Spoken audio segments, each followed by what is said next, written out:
नमस्कार दोस्तों, market analysis के वीडियो में आपका स्वागत है। इस वीडियो में हम चर्चा करेंगे कि सेक्टरल जो एनालिसिस होता है कि अभी मार्केट ऑल टाइम हाई पे है। अब हमें यहाँ पे किस जो सेक्टर है वहाँ पे फोकस करना चाहिए। अगर कहीं पे रिवर्सल दिख रहा है तो क्या हमें यहाँ पे हमारा पार्शियल प्रॉफिट बुक करना चाहिए। अगर रिट्रेसमेंट होता है तो कहाँ तक हम वेट कर सकते हैं, ये आज हम इस वीडियो में समझेंगे। दोस्तों, अगर आप इस चैनल पर नए हो तो सब्सक्राइब जरूर करना, वीडियो पसंद आए तो लाइक एंड शेयर जरूर करना। तो यहाँ पे देखेंगे तो निफ्टी ऑटो में जो अगर आप यहाँ से इसका रिट्रेसमेंट लेते हो तो आपका जो फर्स्ट एंड सेकंड टारगेट आता है यहाँ पे 17,265 आता है एंड 17,649, जहाँ पे हमने एग्जैक्टली 645 से हमने एक रिवर्सल लिया है। अगर आप यहाँ पे ये डेली कैंडल देखते हो तो आपको एक रिवर्सल देखने को मिल रहा है। इसमें कन्फर्मेशन तब मिलेगा जब ये जो ग्रीन कैंडल है उसका लो ब्रेक करता है, यानी कि यहाँ पे इसका जो लो है वो है 436, क्लोजिंग हुआ है वहाँ से करीबन 50 पॉइंट्स नीचे। अगर मंडे यहाँ पे इसके नीचे सस्टेन करने लगता है तो इसके पास यहाँ पे कोई सपोर्ट नहीं है, ये यहाँ से फर्दर रिट्रेसमेंट हो सकता है। इसमें क्या होगा फिर आपका यहाँ पे अगर इस लेवल से काउंट करते हो आप और आप यहाँ पे देखते हो तो आपका ये जो कैंडल है ग्रीन वाला सेकंड कैंडल, वो आपका एक यहाँ पे सपोर्ट का भी काम करेगा और लास्ट हमारा जो एक टारगेट था वो भी एक सपोर्ट का काम करेगा। तो आप यहाँ पे देख सकते हो 17,230 आ सकता है। जब तक ये लेवल के ऊपर है आपको यहाँ पे शॉर्ट नहीं करना चाहिए। हाँ, इंट्राडे के लिए कर सकते हो, पोजिशनल आपको नहीं करना चाहिए।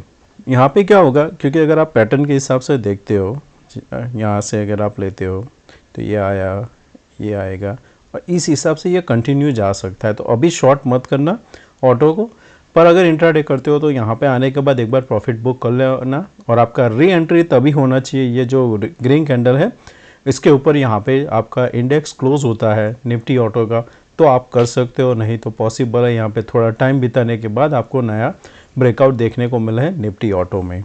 सेकंड रहेगा हमारा कंज्यूमर का दोनों टारगेट हिट हो चुका है।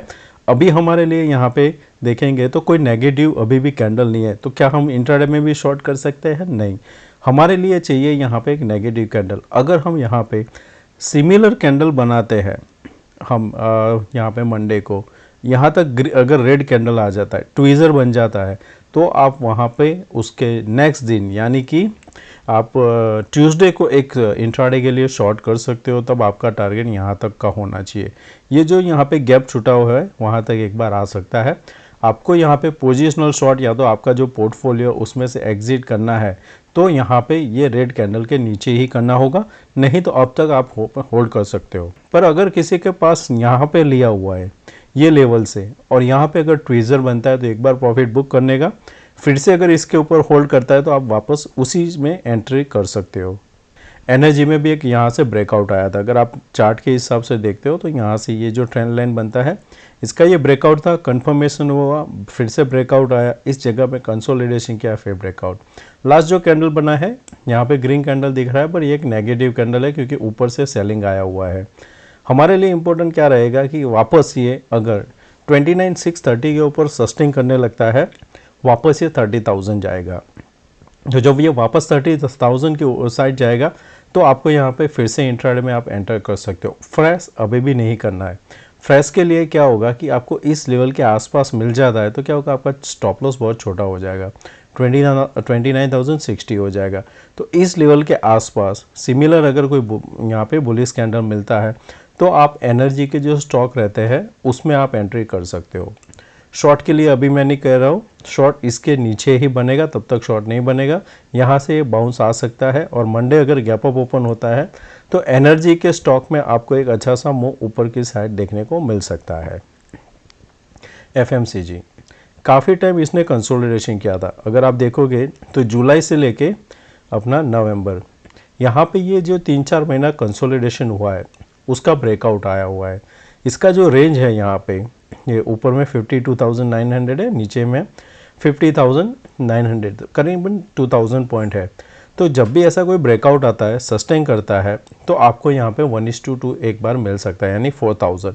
तो 53,000 काउंट करते हो तो 57,000 तक ये जा सकता है। उसके पहले हर्डल कौन सा आएगा, ये वाला। तो यहाँ पे पॉसिबल क्या होगा कि मंडे हम यहाँ पे ये हाई बनाते हैं और फिर एक रिट्रेसमेंट होगा। वो रिट्रेसमेंट अगर ये लेवल के नीचे नहीं जाता है 53,850 के नीचे, तो तो यहाँ से आप कंटिन्यू ऊपर की साइड, तब आपको FMCG स्टॉक देखना है आपको बाय करने के लिए। काफ़ी अच्छा सा यहाँ पे ब्रेकआउट हुआ है, तो जब तक ये कैंडल के नीचे नहीं जाता है 52670 तब तक आपको आपका स्टॉक सेल नहीं करना चाहिए और आपको यहाँ पे होल्ड करना चाहिए। FMCG में ब्रेकआउट कंटिन्यूएशन हो सकता है। इंफ्रा में भी कोई भी नेगेटिव अभी कैंडल नहीं है हमारे पास। पॉसिबल है कि हम यहाँ पे एक और थर्ड कैंडल ग्रीन बना के यहाँ तक जाएंगे 6720। तो मंडे के लिए अगर आपको यहाँ पे बाय करना है तो इंफ्रा स्टॉक अच्छा रहेगा, अनलेस हम यहाँ पे इसी लेवल पे ओपन होते हैं और ये प्रीवियस जो डे है जिसका हाई 6661, तो अगर हम 66670 को ब्रेक नहीं करते हैं, वहाँ से सेलिंग कंटिन्यू करता है और ये क्लोजिंग होता है आपका 6620 के आसपास, तो फिर बाई के लिए वेट करना, तो वापस आपको इस लेवल के आसपास मिल सकता है, तब आप एंट्री कर सकते हो। आपका पोर्टफोलियो के लिए लेवल होगा 6400, इसके नीचे जाता है तो ही आप आपका एग्जिट कर सकते हो। आईटी, अगर आपको याद है तो आईटी जो हमने लास्ट टाइम भी डिस्कस किया था कि हमारा जो बाइंग जोन है ये है 25400 और सब प्रॉफिट जोन है ये। लास्ट टाइम 2 बार यहाँ से रिवर्सल आया था, वापस हम यहाँ पे थर्ड टाइम जा रहे हैं। इस बार हम देखेंगे तो हमें एक काफ़ी अच्छा सा होल्डिंग देखने को मिल रहा है। लास्ट टाइम क्या था कि एक सीधा ही नीचे आ जाता था 50% के आसपास, इस बार हम होल्ड कर रहे हैं, तो हमारे लिए इम्पोर्टेंट रहेगा 32,730 का लेवल। इसके ऊपर होल्ड करता है तो आपको आईटी में भी एक बाइंग देखने को मिलेगी, जो आपको निफ्टी में भी एक अच्छा सा बाउंस देखने को उसमें मिल सकता है। तो इसमें लेवल ध्यान रखना, ओपनिंग, और फिर आप बाय कर सकते हो। इसमें मैं आपको शॉर्ट बता सकता हूँ, क्योंकि क्या है कि अगर आप देखोगे तो यहाँ पे एक एम पैटर्न भी बनता हुआ दिख रहा है ये इस लेवल से। तो अगर प्रॉफिट बुकिंग आती है तो इसमें आईटी में आ सकती है। तो आपके लिए सेकंड कैंडल का लो इम्पोर्टेंट रहेगा 32,450 का लेवल, उसके नीचे सस्टेन करता है तो आप एक बार यहाँ पे 31,800 तक नीचे आ सकते हो, ये आपका नेक पॉइंट होगा। इसके नीचे कंफर्मेशन मिलता है तो फिर आपका टारगेट 30,500 बन सकता है। तो निफ्टी में मेटल में देखेंगे तो इसका ये जो डब्ल्यू पैटर्न है कंप्लीशन हो रहा है इस लेवल के आसपास जो है 7171। अभी भी हम यहाँ से 100 पॉइंट काउंट कर सकते हैं ऊपर की साइड जाने को। The problem is only the last candle. ये कैंडल जब बनता है वो क्या होता है, इनडिसिसिव रहता है, जहाँ पे आप ऊपर भी जा सकते हो नीचे भी जा सकते हो। कंफर्मेशन के लिए यहाँ पे हो जाता है 7027। अगर आप देखोगे, अगर आप यहाँ पे वेट करते हो बाई के लिए 7127 के ऊपर आपको यहाँ पे बाइंग मिलता है, तो ऊपर आपके लिए खाली 50 पॉइंट रह गया हुआ है। तो इससे अच्छा क्या होगा, तो इसमें जैसे समझे कि यहाँ से हमने ब्रेकआउट दिया, वापस रिट्रेस किया, ये लेवल को ब्रेक नहीं किया, तो हम इसको कंटिन्यूएशन ऊपर की साइड ट्रेड जाते हुए देख सकते हैं। तब आपको एक अच्छा सा यहाँ पे प्रॉफिट मिल सकता है मेटल में। तो मेटल में अभी कोई भी ट्रेड नहीं है, ना तो बाय है ना तो शॉर्ट है, क्योंकि शॉर्ट के लिए भी लेवल दूर है। ये आपका लेवल 690 है, उसके नीचे सस्टेन किया तो ही है, क्योंकि ऊपर में अभी रेजिस्टेंस बहुत नज़दीक। तो मैं यहाँ पे बाय का सिग्नल आपको नहीं दूंगा जब तक ये ब्रेकआउट करके कंफर्मेशन ना दे। नेक्स्ट है हमारा मिड कैप। मिड कैप में आप अभी बने रह सकते हो, क्योंकि यहाँ पे जो अभी एक थर्स्ट आया हुआ है बाइंग का मिड कैप में। ज़्यादातर क्या होता है कि जब मार्केट चलने लगता है तो नए नए ट्रेडर्स जो आते हैं मार्केट में, वो छोटे स्टॉक, छोटी कंपनी या तो फिर ऐसे मिड कैप में ज़्यादा इंटरेस्ट रखते हैं, क्योंकि वहाँ पे आपको वहाँ पे जल्दी मूव देखने को मिलता है। तो आप देखोगे तो यहाँ पे एक अच्छा सा बाइंग आया हुआ, ये आपका ब्रेकआउट लेवल है। तो अगर आपके पास मिड कैप है तो होल्ड करना, ये आपका टारगेट दोनों है ऊपर के लिए। आपके लिए नेगेटिव तभी बनेगा जब ये ग्रीन कैंडल के नीचे ये मिड कैप सस्टेन करेगा, जो है 41,676। तो अभी आप इसमें बने रह सकते हो आपके मिड कैप के। फार्मा ब्रेकआउट के बाद एक यहाँ पे नियर टू रेजिस्टेंस के पास में एक शूटिंग स्टार कैंडल बना हुआ है। अगर कंफर्मेशन मिल जाता है तो इसके नीचे क्लोज होता है, तो आपको जिस तरह से ग्रीन कैंडल बना है उसी तरह से रेड कैंडल नीचे बनता हुआ दिख सकता है। तो मंडे वॉच आउट करना फार्मा का, इस लेवल के नीचे सस्टेन करता है तो आपको फार्मा के नेगेटिव स्टॉक ढूंढना है, वहाँ पे काफ़ी अच्छा सा पैसा बन सकता है। सेकंड थिंग, अगर हम ओपन हो जाते हैं यहाँ पे 16,340 के ऊपर, तो फिर आपको शॉर्ट कवरिंग देखने को मिलेगी फार्मा में, जो लेके जाएगी 16,500 तक पहले। रियलिटी में ये चैनल ब्रेकआउट मिला था हमको, फर्स्ट टारगेट के आसपास फिर से कंफर्मेशन लिया और ब्रेकआउट दिया। अब आप यहाँ पे देखोगे तो ये जो एक शूटिंग स्टार कैंडल बना हुआ है, जब तक इसका कंफर्मेशन नहीं मिलता है शॉर्ट नहीं करना है। इसमें आइडियल कब होगा, इस लेवल के आसपास अगर मिलता है तो बाय करोगे, तो छोटा ही स्टॉप लॉस रहेगा, तो अब आप उसमें एंटर करोगे। क्योंकि अगर यहाँ से ब्रेकडाउन भी आना है तो ये जो यहाँ पे अभी ये बन रहा है आपका पैरेलल का कंटिन्यूएशन, तो यहाँ से अगर ब्रेकडाउन आता है तो ये क्या करेगा, धीरे धीरे करके या तो इधर आएगा या फिर इसी जगह पे कंसोलिडेशन करके यहाँ पे सपोर्ट लेके फिर से ब्रेकआउट देगा।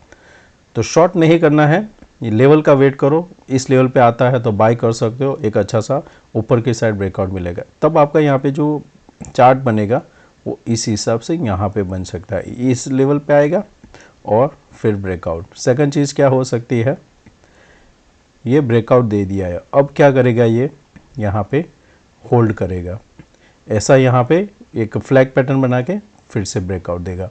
दो सिनारियो है रियलिटी में, और इंफ्रा पॉजिटिव दिख रहा है तो इसको अभी शॉर्ट मत करना, नीचे के लेवल पे बाय करना। और हमारा लास्ट जो सेक्टर है वो है यहाँ पे इंडेक्स स्मॉल कैप का। स्मॉल कैप में यहाँ पे जो कंसोलिडेशन हुआ था, रेक्टेंगल का ब्रेकआउट मिला था, फर्स्ट टारगेट के आसपास फिर से consolidation and second target achieve. Second target achieve के बाद में हमें एक शूटिंग स्टार कैंडल देखने को मिला है। इसका कंफर्मेशन होता है तो हम एक बार वापस नीचे आ सकते हैं 13,976।